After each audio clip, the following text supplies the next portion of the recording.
In today's video, I am going to teach you how to enable wallets in Stripe. Start by making sure you are already signed in to your Stripe dashboard. Once you are on the main dashboard, go to the top right corner of the screen and click the Settings icon. This is the gear-shaped icon that opens your account and platform settings. After that, look for the Product Settings section. Inside that area, click Payments.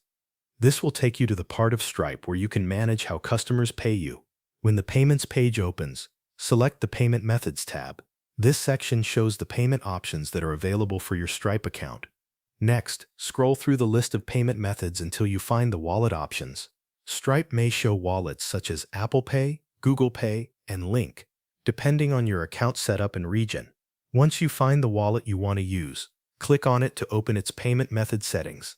Inside the wallet settings, look for the option to enable it. Depending on the wallet and your account, this may appear as an Enable button, a Turn On option, or a toggle switch that you can move to the On position. Turn on the wallet you want to accept. If you would like to offer more than one wallet, repeat the same process for each additional option. For example, you can enable Apple Pay, then go back and enable Google Pay or Link as well. This allows eligible customers to see faster checkout options when they are making a payment. In some cases, Stripe may ask you to complete extra setup before the wallet becomes active. This can include things like domain verification or other required account checks. If Stripe shows any setup prompts, follow them carefully and complete each requirement. Once that is done, save your changes if Stripe asks you to do so.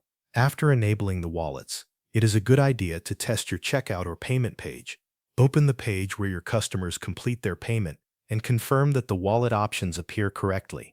Keep in mind that wallets usually only appear for eligible customers on supported devices and browsers, so visibility can depend on the checkout environment.